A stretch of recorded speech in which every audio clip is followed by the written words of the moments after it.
जय हिंद मेरे प्यारे साथियों, स्वागत है आप सभी का शशांक डिफेंस एकेडमी चैनल पर। हर दिन सुबह 7 बजे मॉक टेस्ट में मैं शशांक शर्मा आप सभी का स्वागत करता हूं। कैसे हैं आप सब? करता हूं आप सब बहुत अच्छे होंगे और जबरदस्त मेहनत कर रहे होंगे। दोस्तों, यूपी बोर्ड, सीबीएसई बोर्ड, जितने भी स्टेट बोर्ड हैं या सीबीएसई बोर्ड है, सभी बोर्डों के एग्जाम हो चुके हैं और रिजल्ट आने का इंतजार है।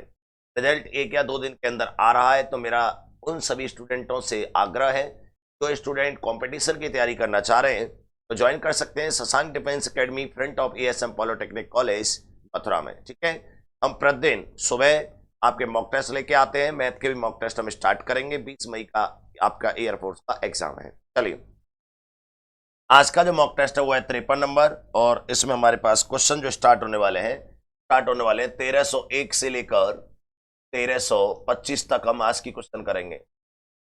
पहला क्वेश्चन हमारे पास आ गया, दो समांतर प्लेटों के मध्य विभवांतर दे रखा है -10 वोल्ट और 30 वोल्ट। यदि प्लेटों के बीच मध्य क्या होगा? इलेक्ट्रिक फील्ड जो होता है बच्चों, इलेक्ट्रिक फील्ड क्या चीज है? इलेक्ट्रिक फील्ड होता है difference of potential over distance. Difference upon potential ये होता है, ये होता है वोल्ट पर मीटर। तो difference of potential, potential V final minus V initial upon distance कितना दे रखा है 2 सेंटीमीटर, बोले तो 2 × 10⁻⁻² मीटर पर हो जाएगा बच्चों 40 बटे हो जाएगा 2 × 10⁻⁻²। ये हो जाएगा बच्चों 40 00 बटे 2, तो बोले तो 2000 वोल्ट पर मीटर। इतना आ जाएगा बच्चों 2000 वोल्ट पर मीटर।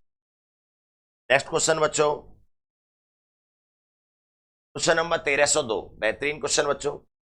किसी सूक्ष्मदर्शी में प्रयुक्त, मतलब किसी सूक्ष्मदर्शी में वस्तु को प्रदीप्ति करने के लिए यदि लाल प्रकाश के स्थान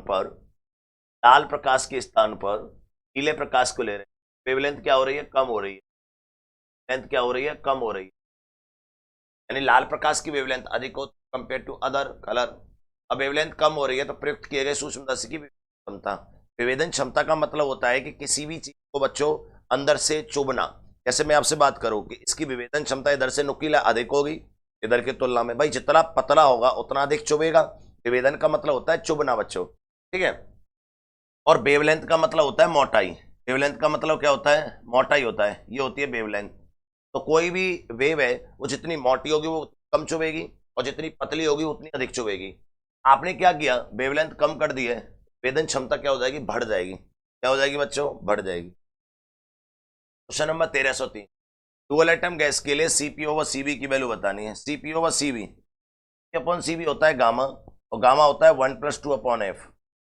और डुअल एटम गैस के लिए एफ का जो वैल्यू होता है वो होता है 5, तो 1 + 0.4 बोले तो 1.4 वैल्यू होती है। कितनी होती है बच्चों इसकी वैल्यू? 1.4 होती है। नेक्स्ट क्वेश्चन बच्चों 1304। रेडियो तरंग को किसी तरंग संचरण द्वारा एक स्थान से दूसरे स्थान पर भेजा जाता है। तरंग संचरण बिल्कुल, व्योम तरंग संचरण, अंतरिक्ष संचरण बिल्कुल सही है। यानी कि रेडियो तरंग को एक स्थान से दूसरे स्थान पर सभी तरंग संचरण, कोई दिक्कत। दृश्य प्रकाश की वेवलेंथ होती है, विजुअल वेव जो होता है उसकी जो वेवलेंथ होती है 3800 से 7800 एंगस्ट्रॉन होती है।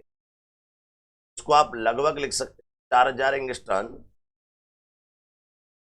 से 8000 एंगस्ट्रॉन, या आप अप्रोक्स लिख सकते हैं। इसकी वैल्यू को लिख सकते हैं, एंगस्ट्रॉन होता है बच्चों, एक एंगस्ट्रॉन जो होता है 1 एंगस्ट्रॉन वैल्यू होती है 10⁻⁻10 मीटर। इसकी हम कैलकुलेशन करेंगे बच्चों तो ये हो जाएगा -7 मीटर, 8 × 10⁻⁻7 मीटर। क्या बच्चों? चलिए, right answer is the correct answer बच्चों। नेक्स्ट क्वेश्चन बच्चों, सार्वत्रिक गुरुत्वाकर्षण नियतांक का विमीय सूत्र है यूनिवर्सल ग्रेविटी कांस्टेंट। बच्चों आपको पता होगा फोर्स का जो फॉर्मूला होता है F = capital G m1m2/r², gravity force. यहां से हम कैपिटल G को देखें तो ये आ जाएगा न्यूटन मीटर स्क्वायर। ये न्यूटन हो गया, नीचे मीटर स्क्वायर ऊपर चला गया और नीचे आ जाएगा केजी। न्यूटन जो होता है बच्चों ml⁻² होता है, मीटर स्क्वायर L² होता है और केजी m² होता है। तो यहां से आ जाएगी m inverse L³ (-2), m inverse L³ (-2), m inverse L³ (-2). Right answer is the A. Question number 1307। दो गेंदों को क्रम से H और 2H से गिराया जाता है, उनके द्वारा जमीन तक पहुंचने में लिए गए समय का अनुपात। एक्चुअली होता ही है बच्चों कि अगर कोई व्यक्ति यहाँ खड़ा है और किसी बॉल को छोड़ रहा है H हाइट से, तो पृथ्वी तक पहुंचने में जो टाइम लेती है उसका डायरेक्ट ट्रिक लगता है √2H/g। तो लिए गए समयों का अनुपात तो T1:T2 तो आ जाएगा, वो आ जाएगा रूट के अंदर H1:H2। तो रूट के अंदर H1 कितना दे रखा है H और H2 कितना दे रखा है 2H, ये आ जाएगा 1:। बेहतरीन क्वेश्चन, बहुत अच्छा क्वेश्चन बच्चों, 1:रूट। क्वेश्चन नंबर 1308, जब एक स्प्रिंग को 2 सेंटीमीटर खींचा जाता है तो एनर्जी हमें 100 जूल देनी पड़ती है। यदि इसे 2 सेंटीमीटर और खींचा जाए ताकि बढ़ोतरी। देखो स्प्रिंग की एनर्जी का फॉर्मूला होता है, स्प्रिंग एनर्जी होती है बच्चों हाफ के एक्स स्क्वायर। क्या होती है बच्चों? हाफ के एक्स स्क्वायर होती है।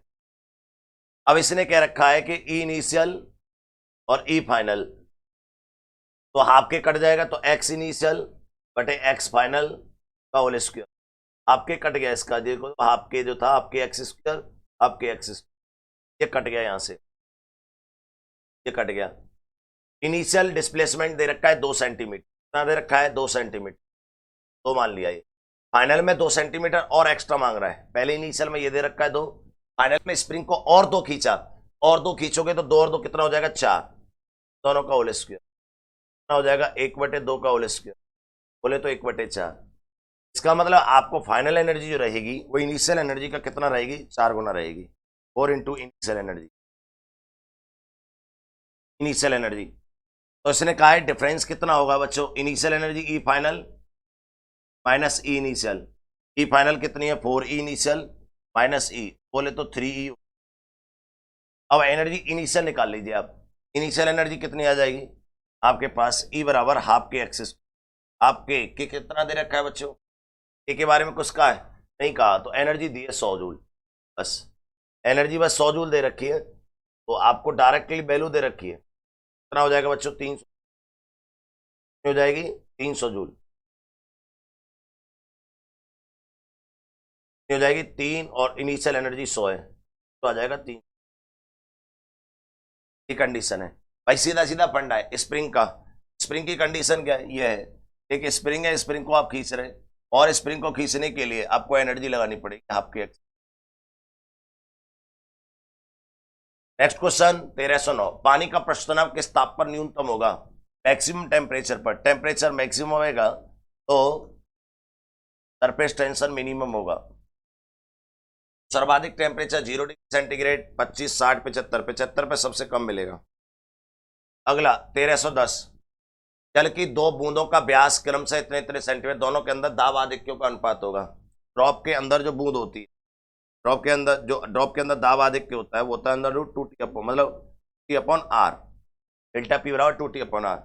तो P1/P2 बराबर आ जाएगा R2/R1। उल्टा आ जाएगा बच्चों, अरे आएगा कि नहीं आएगा भाई, 2T से 2T कट जाएगा, ये उसका उल्टा है, तो P प्रोपोर्शनल टू 1/R आया कि नहीं आया। तो अगर आपको इसको निकालना है R2 क्या है, R2 को मैं डायमीटर में भी लिख सकता हूँ, वो R2 लिख सकता हूँ इसको, और 2R1 लिख सकता हूँ, 2 का ऊपर नीचे मल्टीप्लाई करके, तो डायमीटर D2 बटे डायमीटर D1। डायमीटर D2 दिया 1.5 सेंटीमीटर, रेशियो कोई दिक्कत नहीं 1, दिया जाएगा 3:2, 3:2 आंसर। सोडियम का रासायनिक सूत्र क्या है, ऐसे भी क्वेश्चन आते हैं बच्चों, सोडियम Na से क्या। अगला 1312, आपसे पूछा गया है 3 न्यूटन के बल एक ऐसे कोण पर कार्य कर रहे हैं कि उनका रिजल्टेड भी 3 न्यूटन के बराबर है, तो दोनों के बीच का कोण होगा। आपको वेक्टर वाले वेक्टर में कराया है कि अगर 2 फोर्स एक जैसे हैं, 2 फोर्स एक जैसे हैं F और F, उनका नेट भी F आ रहा है, के बीच का एंगल होता है 120 डिग्री, कितना होता है नोट्स में करा चुके हैं आपको बच्चों। 1313 क्वेश्चन, एक स्प्रिंग को 3 बराबर भागों में काटा गया, ये स्प्रिंग है और इसका स्प्रिंग कांस्टेंट क्या है, इसको अगर 3 बराबर भागों में बांट दोगे, 1, 2 और 3 ऐसे बांट दिया, इसका स्प्रिंग कांस्टेंट जो लंबाई है वो हो गई L/3, L/3, L/3, लेकिन स्प्रिंग कांस्टेंट हो जाएगा 3K और 3K।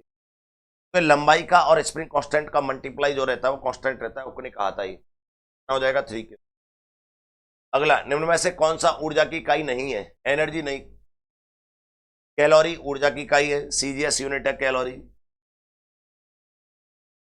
CGS joule SI unit है बच्चों। इलेक्ट्रॉन वोल्ट इलेक्ट्रिक यूनिट है। वाट वाट ये शक्ति का मात्रक है। किसका मात्रक है बच्चों? ये शक्ति का यानी पावर का। वाट जो होती है बच्चों वो पावर की यूनिट होती है। पृथ्वी के निकट परिक्रमा करते उपग्रह को अनंत पर भेजने के लिए वेग बढ़ाना पड़ेगा। देखो बच्चों सीधा सीधा है, पृथ्वी के पास गति करने वाले सैटेलाइट की जो वेलोसिटी होती है ई नॉट, वो जो वेलोसिटी होती है वो होती है √g/r। और एस के वेलोसिटी जो होती है, एस की वेलोसिटी वो होती है √2g/r। तो कितना बढ़ाना पड़ेगा एस्केप करने के लिए? कितना बढ़ाना पड़ेगा? बढ़ाना पड़ेगा कितना? √2-1। भाई उतना गुना है वो, कितना मैं बढ़ाना पड़ेगा, एक्स्ट्रा करना पड़ेगा, है ना भाई। एक बात तो अगर ये 6 होता, मैं बोल रहा हूँ ये √2 है, तो √2 गुना एक्स्ट्रा है। इंक्रीज कितना करना पड़ेगा? इंक्रीजमेंट √2 को -1 गुना। क्या कर दिया? इसमें से इसको घटा दिया है, और GRE तो कांस्टेंट है, वो तो हटा दी, वैल्यू रख देंगे उसकी। तो √2 को लिख सकता हूं मैं 1.414, परसेंटेज में निकालना है -1 क्रॉस 100, परसेंटेज 0.414 क्रॉस 100, तो बोले तो 41.4%। यानी कितना बढ़ाना पड़ेगा बच्चों? 41.4%। √2 गुना करना पड़ेगा, √2 गुना परसेंटेज 41.4% करना पड़ेगा। ओके नियम के अनुसार बल के अनुपाती होता है। वैज्ञानिक हुक ने यह कहा था किसी वस्तु पर लगने वाला जो फोर्स होता है ना, वस्तु या फिर स्प्रिंग के लिए बल दिया था ये, कि उस फोर्स की वैल्यू डिस्प्लेसमेंट के प्रोपोर्शनल होती है और डायरेक्शन अपोजिट करा रखा है बच्चों। फिर मैग्नीट्यूड में दे रखा है। तो निम्नलिखित पदार्थों में से कौन सा अधिक प्रत्यास्थ है? मैक्सिमम इलास्टिक कौन सा होगा? रबर तो आता ही नहीं, कहां से होता है? स्टील और कॉपर बेस्ट है। अगला, तार का यंग मॉडुलस गुणांक किस पर डिपेंड करता है? तार की लंबाई पर यंग मॉडुलस कोएफिशिएंट है, वो केवल मेटल पर डिपेंड करता है बच्चों। किस पर डिपेंड करता है? पदार्थ पर, ओनली फॉर मेटल। पदार्थ व्यास पर, पदार्थ पर, तार के पदार्थ पर। Right answer C. एक ही पदार्थ के 4 तार एक ही विमाग दी गई हैं, एक ही पदार्थ के, का मतलब यंग मॉडुलस कोएफिशिएंट सेम हो गया। ठीक है, ध्यान से समझना, क्वेश्चन अच्छा है। समान भार लटकाया गया तो इसका मतलब फोर्स भी कांस्टेंट हो गया। इसमें तार की लंबाई में सबसे अधिक वृद्धि होगी। देखो बच्चों एक फॉर्मूला होता है यंग मॉडुलस कोएफिशिएंट का। यंग मॉडुलस कोएफिशिएंट होता है force upon area, delta L upon L. ये कांस्टेंट है, ये कांस्टेंट है, तो यहां से पता चला डेल्टा एल अपॉन एल की वैल्यू आ गई एरिया की। आई बच्चों समझ में? यहां से डेल्टा एल अपॉन एल, ऐसे हम कैलकुलेशन, चलो कोई बात नहीं, सादा कैलकुलेशन कर देते हैं, कोई दिक्कत आई हो तो आपको। यंग मॉडुलस कोएफिशिएंट पढ़ाया आपने, F upon area, delta L upon L, L ऊपर पहुंच गया, ये पढ़ा होगा आपने। तो यहां से आपके पास पूछा गया डेल्टा एल बराबर F L upon area into young modulus. अब आपसे ये कहा गया है कि फोर्स भी कांस्टेंट है, यंग मॉडुलस भी कांस्टेंट है, तो डेल्टा एल किसका अधिक होगा? जिसका एल अपॉन डेल्टा ए यानी एरिया, और एरिया को लिख सकता हूं मैं रेडियस का स्क्वायर प्रोपोर्शनल में। पाई तो कांस्टेंट है, कई अधिक होगा वो बेहतरीन रहेगा। तो हमें सबसे पहले क्या करना होगा? लेंथ 100 सेंटीमीटर, यहाँ पे आ रहा है बच्चों 100 बटे आर स्क्वायर। डायमीटर ले लो या आर स्क्वायर, प्रोपोर्शनल सब में सेम ही है बच्चों। आर स्क्वायर बोले तो 1 का स्क्वायर, तो बोले तो ये 100 ही आ रहा है। और दूसरे वाले क्वेश्चन में 200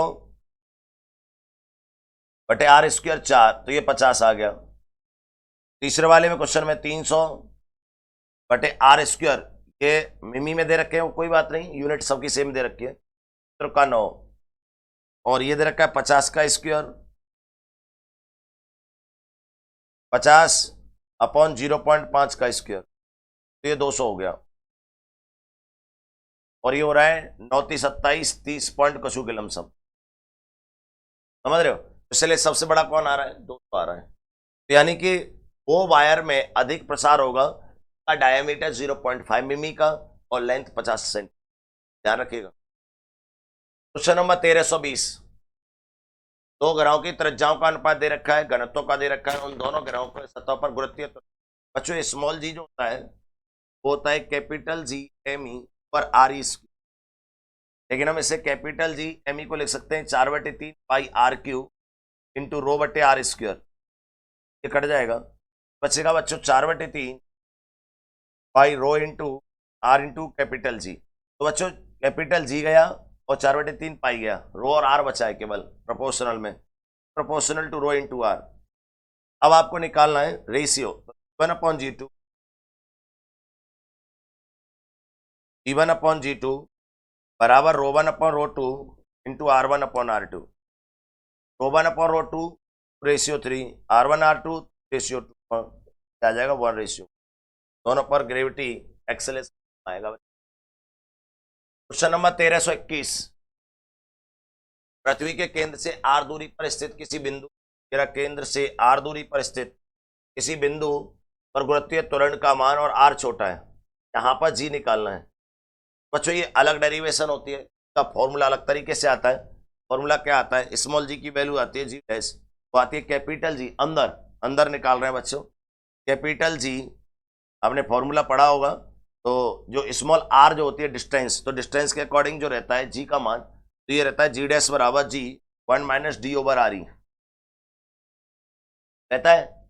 और यहाँ पे जो डी होती है वो होती है डेप्थ, क्या होती है डेप्थ, और ये क्या हम बात कर रहे हैं यहाँ पे स्मॉल आर की, तो मैं डी को लिख सकता हूँ, को लिख सकता हूँ R E minus small R लिख सकता हूँ। तो यहाँ से आ जाएगा G 1 - R E minus small R बटे आर ई, यहाँ से आ जाएगा बच्चों जी, और ये आ जाएगा आपके पास 1 - 1 plus small R over R E, यानी ये 1 से 1 कट जाएगा, तो ये आ जाएगा जी आर बटे कैपिटल आर ई। यानी कि ये आपका जो जी डैश है वो प्रोपोर्शनल टू स्मॉल आर आ रहा है, देखो प्रोपोर्शनल टू। 1322, यदि पृथ्वी की त्रिज्या को नियत रखते हुए घनत्व को दोगुना कर दिया जाए, त्रिज्या को अभी देखा था जी प्रोपोर्शनल टू आर ई, यही तो आया था बच्चों अभी फॉर्मूला, रेडियस को कांस्टेंट रखते हुए घनत्व को दोगुना कर दें तो दोगुना हो जाएगा, कितना हो जाएगा दोगुना, 9.8 का डबल हो जाएगा 19.6। 1323, एम द्रव्यमान की एक पिंड को 2r रेडियस की कक्षा से 3r रेडियस की कक्षा में ले जाना आवश्यक। याद रखिएगा एनर्जी को इस तरीके से निकालते हैं, माइनस, यानी कि अगर हम हमारे पास एनर्जी का फॉर्मूला आ जाए तो बच्चों इस तरीके से निकालिएगा जी एम 1/r1 - 1/r2। तो बच्चों ध्यान रखिएगा, यानी जी एम और स्मॉल एम तो रह गया, जी स्मॉल एम और पृथ्वी की रेडियस एम ओवर आर होता है बच्चों, ये रहता है पोटेंशियल एनर्जी का फॉर्मूला। याद रखिएगा पृथ्वी की कंपेयर में आपने पढ़ा है ना एम जी एच, वो पृथ्वी पर किसी ऑब्जेक्ट का है, अब ये पृथ्वी की बात कर रहे हैं। तो जी एम ई एम कहाँ से कहाँ ले जा रहे हैं, 1/3r से लेके जा रहे हैं, मतलब 1/4 तक ले जा रहे हैं 1/2r से। तो जी एम ई एम यहाँ से आपके पास 12r एलसीएम आ जाएगा, और ये इधर जाएगा तो माइनस का r माइनस का 1, आपके पास आ जाएगा minus M E M over 3r, 12r minus का आवश्यक चाहिए तो प्लस का हो जाएगा। 1324, एक पिंड पर क्रियाशील बल दे रखा है, वेग दे रखा है, तो आरोपित शक्ति, पावर का जो फॉर्मूला होता है बच्चों वो रहता है फोर्स इनटू वेलोसिटी। तो फोर्स आई का आई के साथ 8, ए का जे के साथ +2, के का के साथ माइनस का 6, यानी 4 वॉट। क्वेश्चन नंबर 1325, एक ही क्वेश्चन बहुत इंपॉर्टेंट है बच्चों, अगर आप ध्यान से देखें तो दिए गए नेटवर्क में बिंदुओं P और Q के परतः तुल्य प्रतिरोध क्या होगा। देखो बच्चों ये क्वेश्चन पहले भी आ चुका है, आपको इसके और इसके बीच में नेट रेजिस्टेंस निकालना है। ऐसा कोई भी सर्किट लग रहा हो तो इसका कोई रोल नहीं रहता, बस ये बात ध्यान रखिएगा। ये दोनों ऊपर के किसमें सीरीज में 2R, नीचे के भी सीरीज में 2R, और ये अंदर वाले भी सीरीज में 2R, और ये सब पैरेलल में, तो यहां से आ जाएगा 2R/3 नेट रेजिस्टेंस 2/3, और R की वैल्यू कितनी दे रखी है 3/2, तो आपके पास आ जाएगा 1 ओम। यह है बच्चों, तो ये था दोस्तों आपका मॉक टेस्ट, हमने स्पीड में लिया काफी अधिक, एक एक चीज को हमने समझाने की कोशिश की, यही और इस तरीके से बच्चों आपको बस पेपर देना है तो चीजें क्लियर हो जाएंगी। बस आज के लिए बस इतना ही बच्चों, मिलते हैं आपसे कल एक नए मॉक टेस्ट की नई बाद में। तब तक के लिए जय हिंद।